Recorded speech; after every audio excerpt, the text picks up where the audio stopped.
السلام علیکم دوستو، آج کا عنوان ہے قرآنی کہانیوں میں سے کھائی کے لوگ۔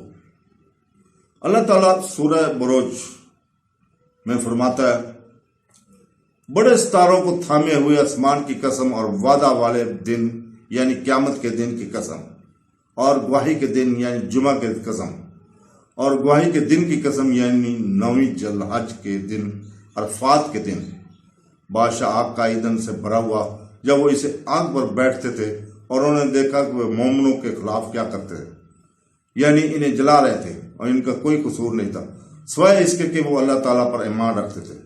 تمام تعریفوں کے لائق آسمانوں اور زمین کی بادشاہی کس کے لیے ہے، اور اللہ ہر چیز پر گواہ ہے۔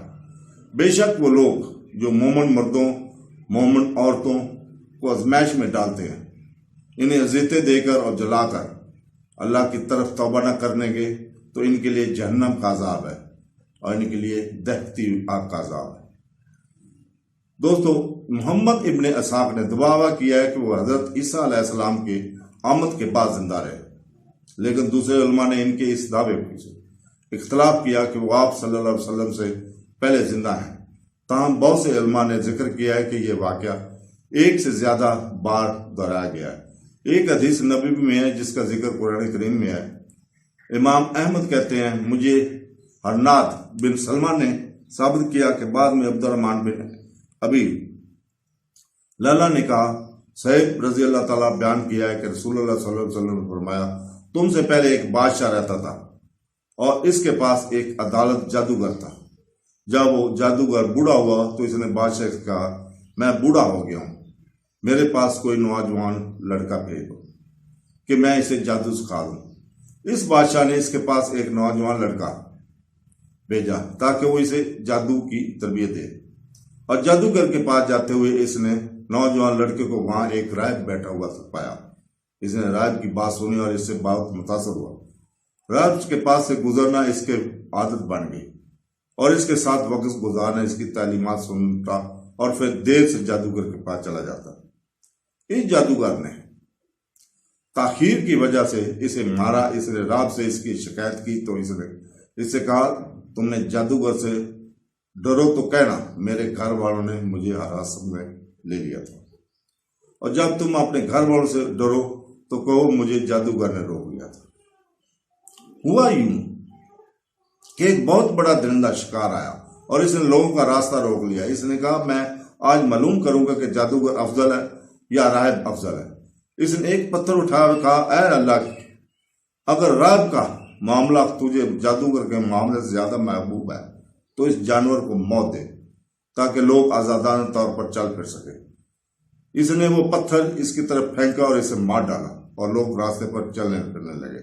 وہ نوجوان پھر اس راہب کے پاس آیا اور اسے اطلاع دی، اور راہب نے کہا، بیٹا آج تم مجھ سے برتر ہو، آپ کا معاملہ اس مرحلے پر پہنچ گیا ہے جہاں مجھے معلوم ہوا کہ آپ پر جلدی مقدمہ چلایا جائے گا، اور اگر آپ پر مقدمہ چلایا جائے تو میرا اشارہ مت دینا۔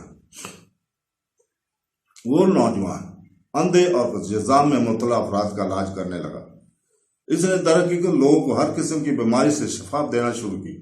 بادشاہ نے ایک ساتھی نے جو اندھا ہو چکا تھا، جب اس کی خبر سنی تو اس کے پاس بے شمار تحفے لے کر آیا اور کہا، اگر تم مجھے ٹھیک کر دو یہ سب چیزیں یہاں جمع ہو جائیں گی۔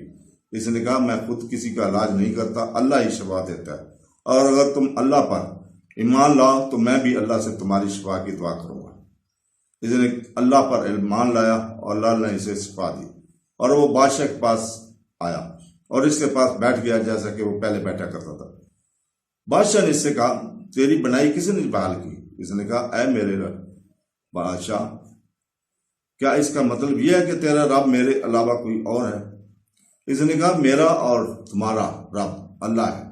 تم اس بادشاہ نے اسے پکڑ لیا اور اس کو اعزاز دیتے رہے یہاں تک کہ اس نے اس لڑکے کا اشارہ دیا ہے۔ اس طرح اس نوجوان کو بلایا گیا اور بادشاہ نے اس سے کہا، اے لڑکے، مجھے یہ بات پہنچ گئی ہے کہ تو اپنے جادو میں اتنا ماہر ہو گیا کہ تو اندھوں اور کوڑ کے مریضوں کو شفا دیتا ہے اور فلاں فلاں کام کرتا ہے۔ لڑکے نے کہا، میں کسی کا علاج نہیں کرتا، اللہ ہی شفا دیتا ہے۔ بادشاہ نے اسے پکڑ لیا اور اسے ستانے لگا۔ آخر کار لڑکے نے راہب کا اشارہ دے دیا۔ اس طرح راہب کو بلایا گیا اور اسے کہا گیا تم اپنے مذہب سے پھر جاؤ، تاہم اس نے ایسا کرنے سے انکار کر دیا۔ اس نے آری لانے کا حکم دیا، اور جب یہ ہو گیا اس نے بادشاہ نے اپنے سر کے بیچ میں رکھا اور اسے ٹکڑے ٹکڑے کر دیا، یہاں تک کہ ایک حصہ گر گیا۔ پھر بادشاہ کے درباری کو لگایا گیا، اس سے کہا گیا کہ اپنے دین سے پھر جاؤ، اور اس نے ایسا کرنے سے انکار کر دیا۔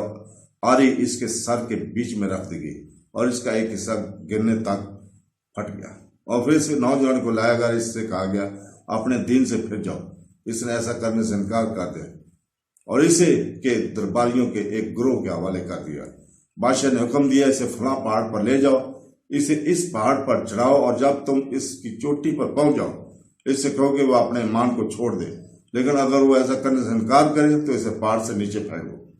چنانچہ وہ اسے لے گیا اور اسے پہاڑ پر چڑھایا، اور اس نے کہا اے اللہ مجھے ان سے بچا لے جس طرح بھی تو چاہے، اور پہاڑ لرزنے لگا اور وہ سب گر پڑے، اور وہ شخص چلتا ہوا بادشاہ کے پاس آیا۔ بادشاہ نے اس سے کہا تیرے ساتھیوں کی کیا ہوا ہے؟ اس نے کہا اللہ نے مجھے ان سے بچا لیا۔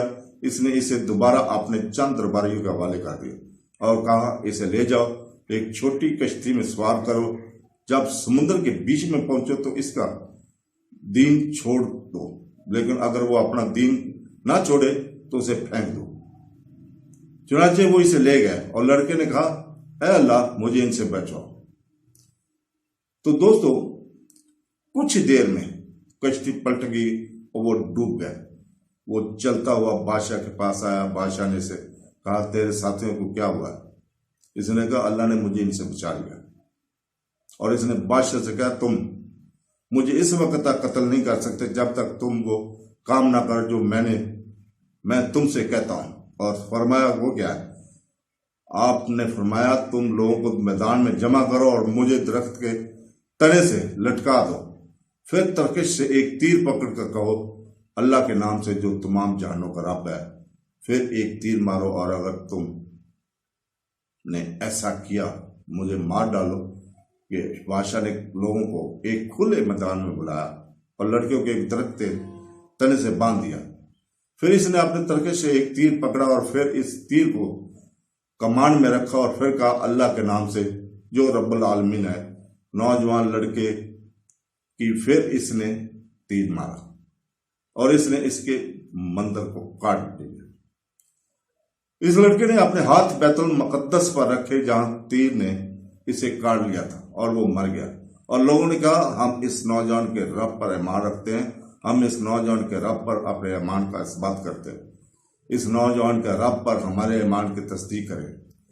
درباری بادشاہ کے پاس آئے اور اس سے کہا کیا تم دیکھتے ہو کہ اللہ تعالیٰ نے وہ کیا کیا ہے جو تم نے ٹالنا تھا؟ انہوں نے لوگوں سے رب پر اپنے ایمان کی تصدیق کی ہے۔ بادشاہ نے راستے کے بعض مقامات پر گڑھے کھودنے کا حکم دیا۔ جب یہ گڑھے کھودے گئے اور ان میں آگ جلائی گئی تو لوگوں سے کہا گیا جو اپنے لڑکے دین سے نہ پھرے گا اسے آگ میں ڈال دیا جائے گا، یا ان سے کہا جائے گا کہ کود جاؤ۔ ان میں لوگوں نے موت کی توجہ کی لیکن دین سے دستدار نہ ہوئے، یہاں تک کہ ایک عورت اپنے بچے کے ساتھ آئی اور اس آگ میں کودنے میں ہچکچاہٹ محسوس ہوئی، اور بچے نے اس سے کہا اے ماں اس ازمائش کو برداشت کر کیونکہ یہ حق ہے۔ امام احمد، امام مسلم اور لسانی نے حماد بن سلمہ کی حدیث سے نقل کیا ہے۔ بعض علماء نے دعویٰ کیا ہے کہ کھائی کا واقعہ ماضی میں ایک سے زیادہ بار دہرایا گیا ہے۔ ابن ابو حاتم نے کہا مجھے میرے والد نے ابو المیان کے بعد صفوان بن عبد الرحمن بن جبیر نے کہا یمن میں خندق کا واقعہ تبا کے زمانے میں پیش آیا، اور یہ قسطنطنیہ کی زندگی کے دوران ہوا، جس نے وہ آگ لگائی جس میں عیسائیوں کو پھینک دیا جو یسوع کے مذہب اسلامی توحید پر قائم تھے۔ یہ عراق میں بھی ہوا۔ بابل کی سرزمین میں بختیسر کے زندگی کے دوران جس نے ایک بت کھڑا کیا اور لوگوں کو اس کے آگے سجدہ کرنے کا حکم دیا، دانیال، عزرا اور مشیال نے انکار کیا۔ تو اس نے بڑی آگ لگا کر اس میں پھینک دیا، تاہم اللہ تعالیٰ نے ان کو آگ سے بچا لیا۔